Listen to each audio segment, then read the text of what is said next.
Hello everyone, this is Jimmy and welcome to episode 12 of SevTech Ages. We spent the last couple episodes doing a lot of magic, right? The latter part of age 2 was largely magic, and even now that we're in age 3, we've done a fair bit of magic.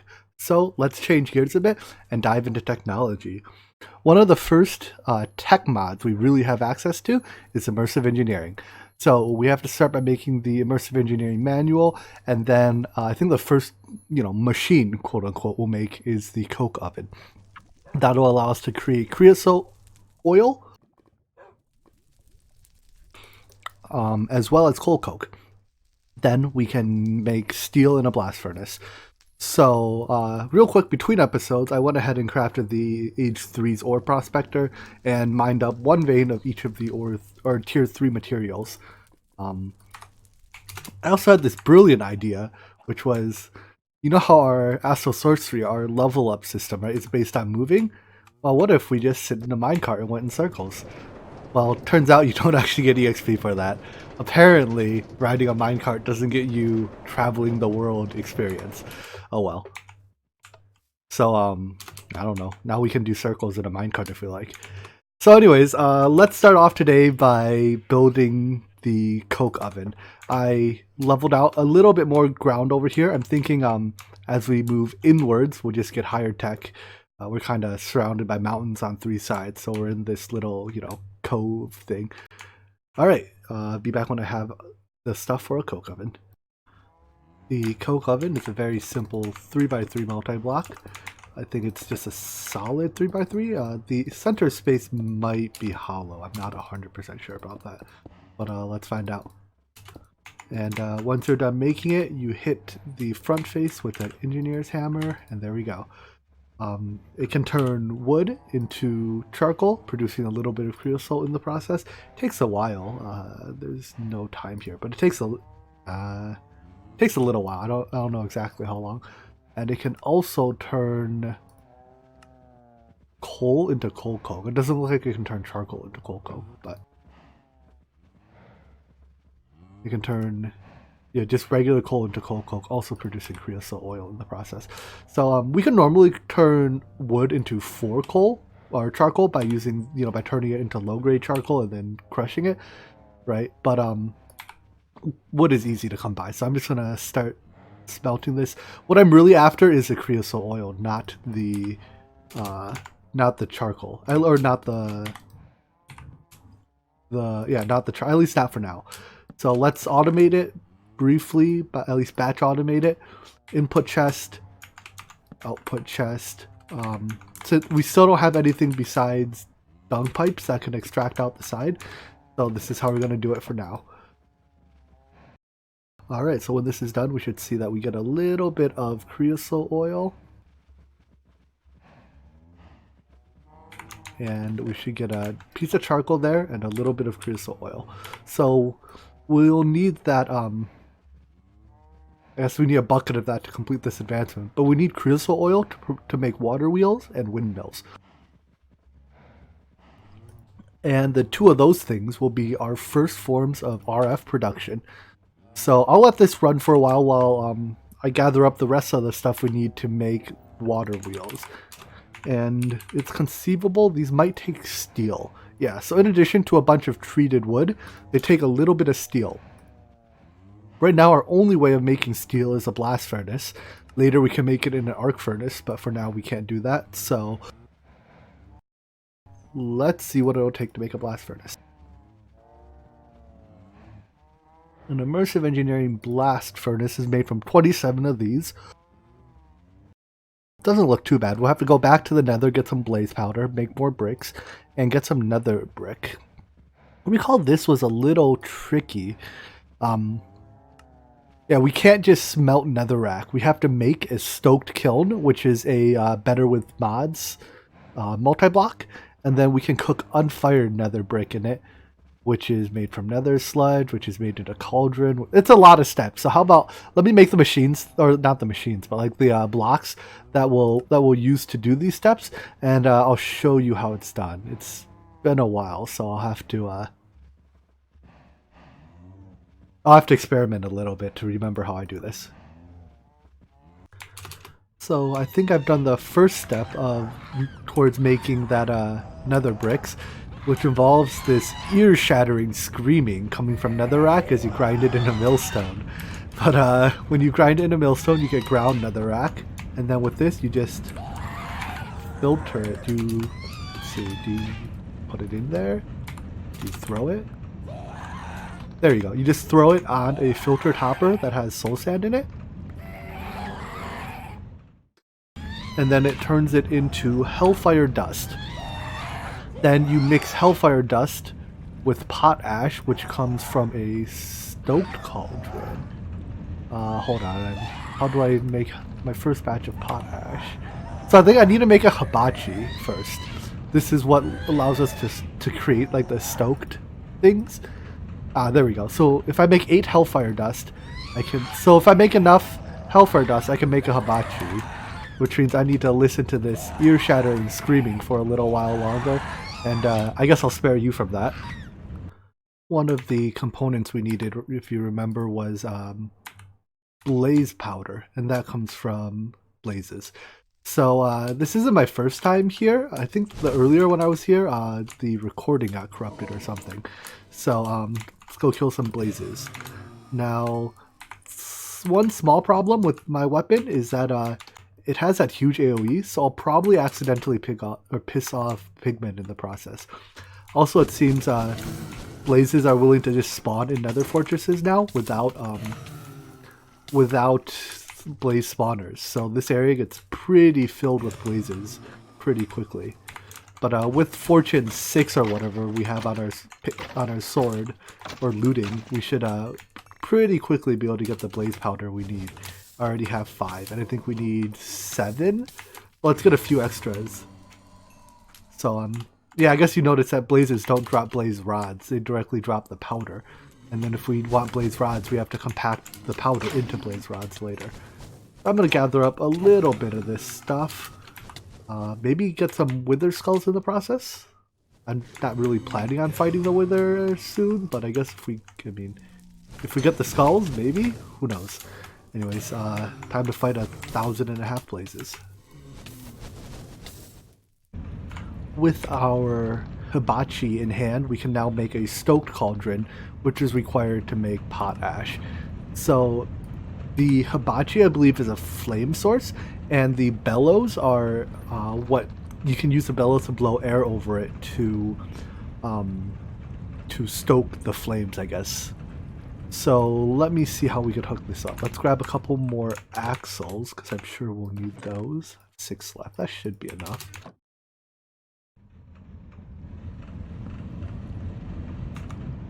So if we do this, let's see. We want the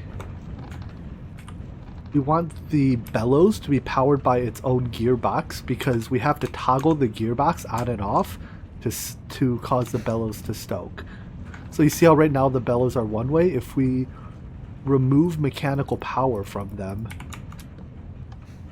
we can do that, which can be used to, like, you know, effectively blow on a hibachi. So we want this underneath it, I expect, like here.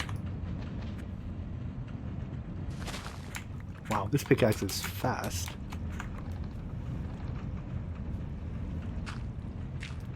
Sorry, fish. Let's see, the hibachi says it needs a redstone signal to run. Let's steal this for now. And then we need a timer on this gearbox to turn it on and off. Oh dear. What?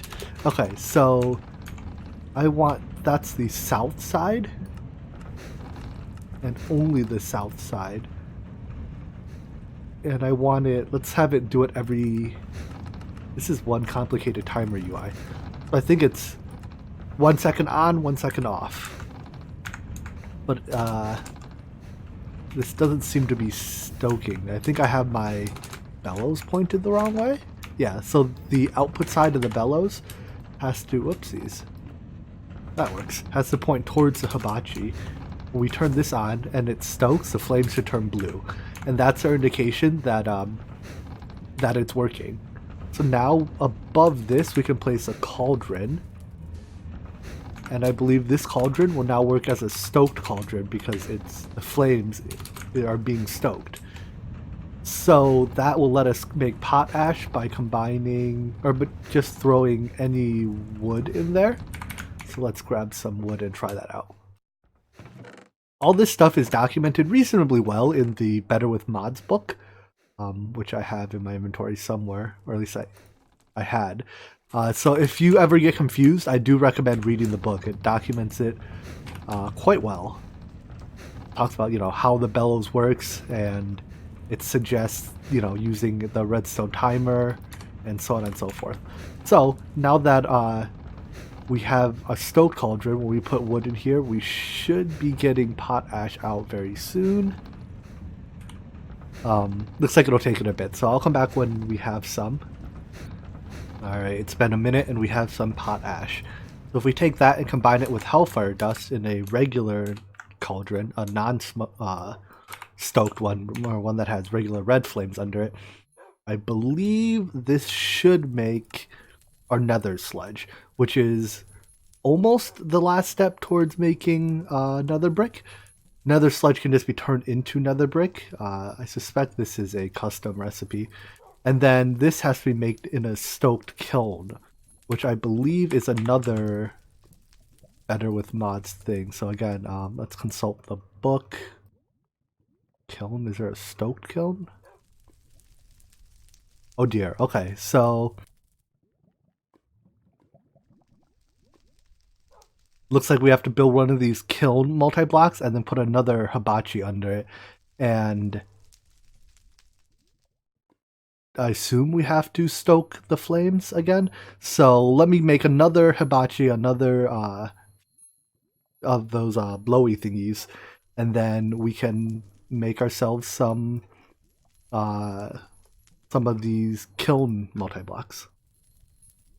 Turns out that processing this nether sludge is actually really obnoxious. This is the recipe that does it, right? But if you put too much hellfire dust in the cauldron, you actually just end up producing concentrated hellfire instead. So you kind of have to make it one batch at a time, and it takes it like 20 seconds per batch. So I'm just sitting here waiting for it to finish and throwing in 4 more hellfire dust and repeating.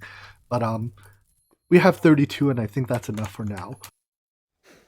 And I know I said earlier that I'll that'll make another one of these cauldrons, but I'm thinking we actually don't need any more of this stuff, so let's just use this cauldron setup in place of, we can just remove this cauldron and use this to be our stoked kiln setup. So I think if we just do this, this should be a valid kiln according to the book, and then we just have to turn the flame on, turn these into, so I think all we do is place these here. These will cook into, I assume when it breaks it'll cook into the nether brick, and then yep, and there we have it, our first nether brick. We need a lot of these. I think it's like 27. We need 36 to make our blast furnace. So this is only 32. So I'm going to make one more batch of these and then cook up all 36 nether bricks. And I'll come back when it's done. So you don't have to watch me right click this thing every 5 seconds for the next 10 minutes or something like that. Alright, be back in a bit. So after doing like 3 of them, I got sick of placing them by hand. I went ahead and decided, let's go make a block placer, which should automatically put the netherrack there, and then we can make a ender hopper, which was just unlocked here in age 3, that should be able to pick up the result when it's done. I expect, there we go. Looks like it's also picking up other stuff that drops in the area, but yeah, this is a semi-automated solution. At least we can batch automate it. So I don't have to sit here putting nether bricks in our kiln thingy. Alright, so with that, we should now have everything it takes to make the blast furnace. let's grab a bucket of the creosote oil just to complete the previous advancement.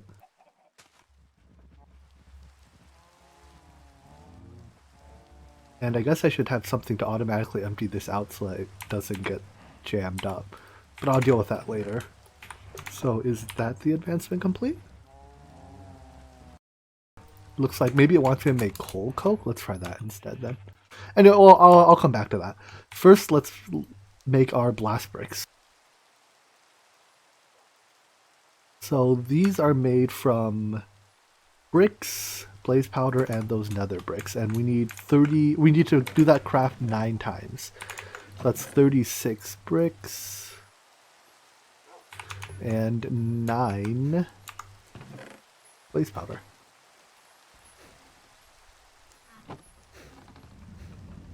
Alright, so I have to wait for this a little bit more to finish making nether bricks. Our nether bricks are done, and let's make the blast furnace. So this should be the last step before we can start making steel. And let's put it over here by our coke oven. At some point we can fully automate the extraction of charcoal or coal coke from the coke oven and insertion into here. Although right now upwards item transport is actually remarkably difficult. We'd have to use like vanilla methods, I think, because we don't have item duct type stuff yet. So anyways, here's the oven. Hit it with a engineer's hammer and it forms. I also started making coal coke in here so that we can complete the advancement. So now we have to make steel. The process of making steel is pretty simple. We just take iron, if we have iron ingots somewhere. None of those are ingots. Iron ingots. There, 62 will do. And some coal coke, or more reasonably we could use charcoal. So let's see if we have any charcoal available. Take a stack of it. And then we can just put this in, and that'll gradually start the process of making steel. Now this crude blast furnace, which is what we have here, cannot be automated. We cannot automatically insert or remove items from it. So we have to upgrade it to the improved blast furnace or reinforced blast furnace in order to automate that. And that takes a bunch of steel plates. So once we make our first batch of steel, I think our first 27 steel we'll use to upgrade our blast furnace, or maybe we'll use some for RF power. But until we upgrade our blast furnace, we cannot automate. We can only put in, up to a stack of charcoal at a time. So what else can we burn? Only coal coke and charcoal and the respective block forms. Since making coal coke is pretty slow, I think I'm just going to stick to making charcoal to power our blast furnace. And in fact, I thought I'd have a lot more charcoal waiting for me in here. So, I guess we can smelt up some wood. Anyways, now that steel's running, let's look at what we will have to do next to make RF power. We have the choice between water wheels and windmills, and I think water wheels produce slightly more consistent power. Another option that's not listed here is the that's not a T, thermoelectric generator. And this thing, we can make this already.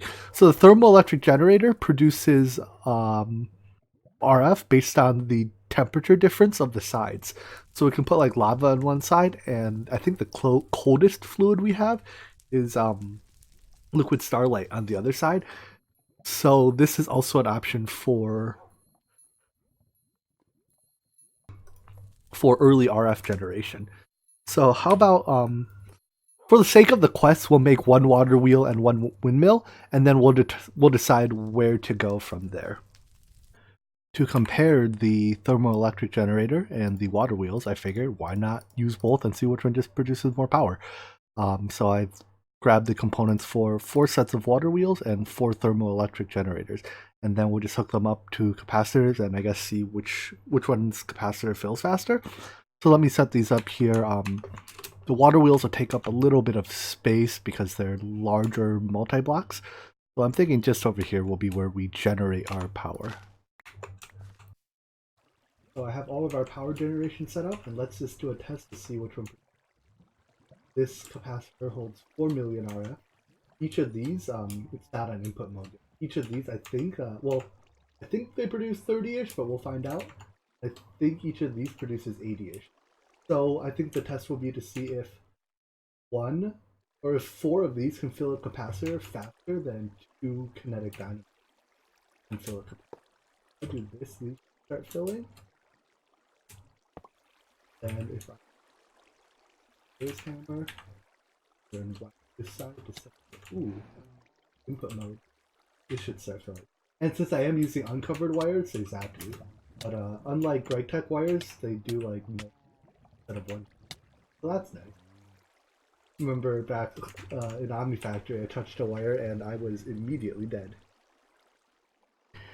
Sorry for that, my voice may have been a little muffled there, but we'll see which of these capacitors fills fastest, I guess. This one got a little head start, so we'll check back in a couple minutes and yeah, and compare. A round of applause, ladies and gentlemen. The results are in. So the capacitor here has just about 700k RF. This one has a little over 800k, and so does that one. So it turns out 2 water wheels is just slightly better than 4 thermoelectrics. But thermoelectrics are both easier to build and don't take a huge multi-block. So what I'm thinking is if we have to scale up, I'll scale up using more thermoelectrics. But for now, we have, if we say these are 80 each, and this whole setup is 160, which is a close approximation. We have, so 80 times 4, 320 plus 1. We have about like 500-ish RF a tick production, which is enough to get us started. We'll need a lot more than that later once we start doing like arc furnace work, but we'll generate our power from petroleum then. So now that we have basic RF production out of the way, let's see what's next in the book. Perhaps I could insulate the wires so I don't shock myself, but I don't know. I mean, it doesn't kill me, right? What doesn't kill you makes you stronger. So the next thing we want to do then is to get into making RF consumers from immersive engineering. And while it's not on this quest book, the quest book seems to guide us towards drills. Let's actually look towards making something else instead. The garden cloche is one of my favorite farm blocks. It's basically a pretty fast, not like the fastest, but a reasonably fast single block farm. So all it takes too is just some iron. It looks like we need an engineer's workbench, nickel. But yeah, this should be very easy to make. So let's make some garden cloches as well as the immersive engineering metal press. So if we look at like all these plates, they could all be made in the metal press, which is an immersive engineering multi-block. And now that we have access to steel, I think we can make this.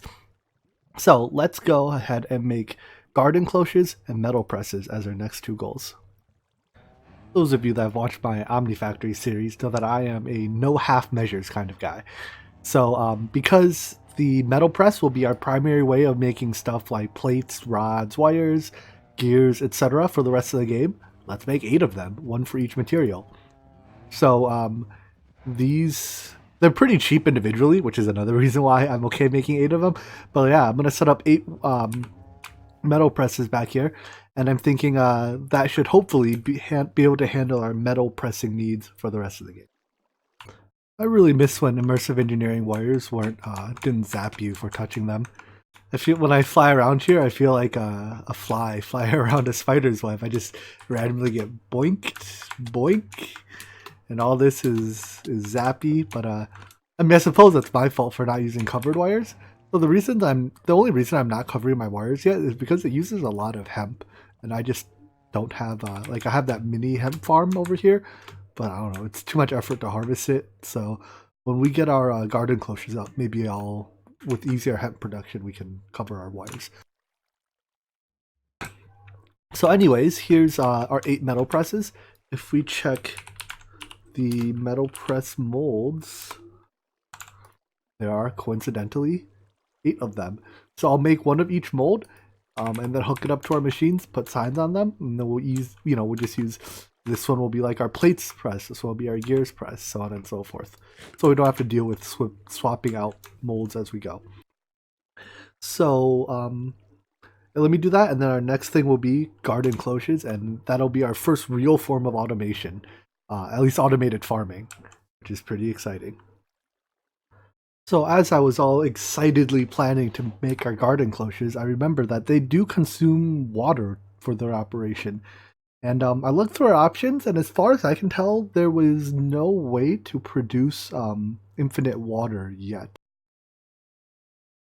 So we have pipes that can carry water. We have Buildcraft pipes, but yeah, I can't think of any way that can produce pumpable water. So I'm gonna take a little bit more time to look through the options here, but nothing caught my eye. I know that immersive engineering normally has a fluid pump that can pick up water from the world and transport it in their pipes, but when I look for pump, I definitely don't see it. So it looks like perhaps it might be stage 2H4, in which case we don't get to do automated farming this way yet, which is really a shame. But yeah, give me a minute. I'll see if I can come up with an alternate way, I guess, of providing water for our garden cloches, and if not, we'll have to put that project off a little bit. As usual, Astral Sorcery comes to our rescue. So I've never built this before, the Narromantic Prime, but I do believe that it is a way that we can pump water out of, I guess it's like a void pump. Usually it's not used for water. Usually it's used for lava or some other resource, but it happens to be able to pump water as well. So it's not quite infinite because it does, I think, consume some starlight in the process, but we can just manually hand feed it, 20, 30 buckets of starlight at a time, and I expect it'll be able to produce a comfortable amount of water. So to build it, we need to make this Narromantic Prime. We need we need to upgrade our Phosic Resonator to be able to find where the water is, or specifically to find where the lava isn't, because we don't want lava, and we have to build an ever-shifting fountain. So at a glance, it looks like all these components are doable with our current tech level, so let me go ahead and build this, and we'll try it out. I've never done this before, so we'll see how it goes. So while holding our newly made Phosic Resonator, we can now see where the various fluids are available underground. And I think water is actually available everywhere, so we don't need to look for the water spouts. We just need to avoid the lava spouts because we're after water, which is a strange thing to say. I've only built this for lava before. So if we were to build it here, we could pull lava out of the ground, and it's not quite infinite, but it's a very large source of lava.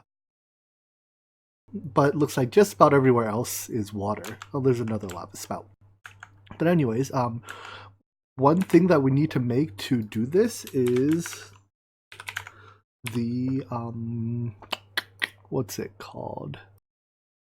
It's like the Astral Sorcery tank. Oh shoot, is it still stage? I thought it would be available in H3. Where is it? It's basically it's like oh, here it is. No, that's a lens. Never mind.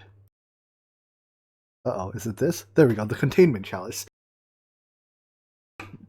So the containment chalice is, again, basically like a tank. It holds, I think, 30-ish buckets, but we can use it to power our infusion thingamajigger up here. And one of the normal annoyances with the infusion, the starlight infuser, is that it randomly uses up those 12 buckets of starlight, right? And you're gonna have to replace the starlight before you can do another infusion. Like this bucket here is missing from the last infusion I did. Well, if we use the containment chalice to provide starlight for this, it'll actually pull fluid out of the containment chalice and not use up these 12 buckets. So let me make one of those and show you how that works. Let me demonstrate what I mean by this is easier to use with the containment chalice nearby. So when we activate this, looks like we're still missing a bucket from the previous time I used it, so let's fill that up first. Which one is it? This one? No. Sometimes be a little hard to tell. So when we activate it, the starlight is drawn in from the containment chalice, and it is very quickly, both the infusion is done faster, and there's no chance of these being used up, so I don't have to check every time to see, like, oh, did something get used up? Unfortunately, we cannot use hoppers to input items into the starlight infuser. We have to use mechanical user type devices, and I don't think we have any yet. Let's see. Yeah, we don't have any mechanical user. Infuser, yeah. A shame. I know this pack is very light on mechanical user type devices in general because of the way the staging works. So, oh well. Anyways, this was just a side project. Back to making the Neuromantic Prime and pumping water. So when I put this whole thing together, I shot this laser down and broke blocks partway down. I thought it'd go all the way to bedrock, but I guess this bitumen stuff got in the way. So I don't know. It's oily, sticky stuff. If you're not in flight mode, you basically can't move in it. But creative flight ignores its restrictions. So anyways, this thing is now producing water, which comes out into this chalice.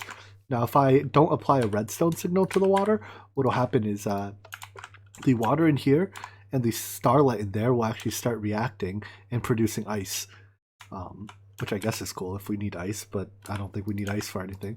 It consumes a little bit of both, so by applying a redstone signal to the containment chalice, you can turn that interaction off. But hey, ice is available now. So anyways, with this water, we can now pump it into our garden cloches when we set them up. Now, I do find myself asking, was all this worth it? Because honestly, at this point, we don't need a huge amount of plant stuff yet. It's really next era that we need plant matter, I think, to make biodiesel. But, oh well. Whether or not it's worth it, it's been done, and it looks really cool, so at least we got that going for us. So let me hook this up to some number of garden cloches. Maybe I'll make like 16 or 20-ish, and we'll see how that goes. So we made our garden cloches, and I'm just having each one feed directly into a storage drawer for now. There's one slot for the seeds, one slot for the plant that comes out, and the last step is to feed it water. So we have a couple forms of water transport right now, although the only one that I have, at least the one I saw that I think can extract, is Buildcraft pipes. So, that was supposed to connect. Does this only extract the bottom? I guess that'll void the fluid in it, but it's just water, right? Who cares? So let's see if it only lets us extract out the bottom.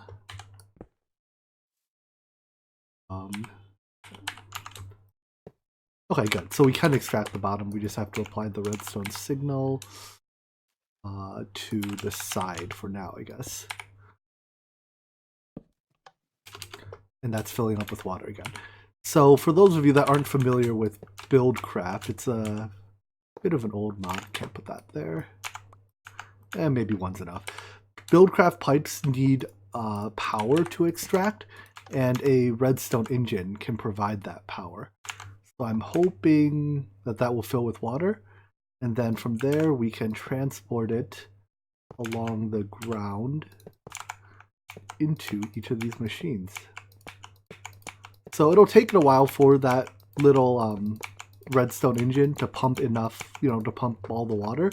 It's pretty slow, but for now that's all we've got. And to be fair, these things don't use much water. So they all have power. Do they not have power? No, they do. There we go. They have power. So to use these, we have to put a piece of dirt and a seed in them. So let's get some of the crops that we've already been growing, and we'll start with these. So wheat. We need a seed. Wheat. There we go. Rice. I'm just going to harvest one of each of these plants, and then I'll head back over there. And we're back. So into each of these garden cloches, we just put a piece of dirt and one of the seeds. We have the option of providing fertilizer as well, although for now I'm not going to. I don't think we need to. And if you look, it doesn't really consume water terribly quickly.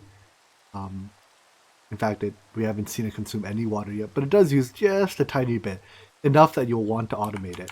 And then when it's done, the materials get spat out here. I'm intentionally not locking the drawers so that they just fill up automatically. So we have all of these different plants. I intentionally grabbed one sand for cactus as well. This is a nice convenient way of automatically farming cactus. Oops. And yeah, this is the earliest automated plant farm, at least that I can think of. We don't need to grow wheat. So there we have it. Now, again, I ask, was this really worth it? Well, maybe not. Probably not. But here we have it, automated farming. So I know I started this episode off saying that we're going to focus on something other than magic, and we ended up doing a lot of magic anyways, but I guess that's kind of the nature of this pack. Astral Sorcery is key to a lot of features. One of the things I want to target next is a kind of a quarry. We can't do a proper quarry because, you know, we don't have a quarry or a builder, you know, or anything of that sort available to us yet. But instead, we can combine some Astral Sorcery and Blood Magic rituals to build a pseudo quarry. So something that functions like a quarry. I'll come back to that, or rather, I'll get to that probably in the next episode or a couple episodes down the line, because I think we're at the wrapping up point for this episode. So I hope you enjoyed the episode. I hope to see you in the next one. Take care. Bye-bye.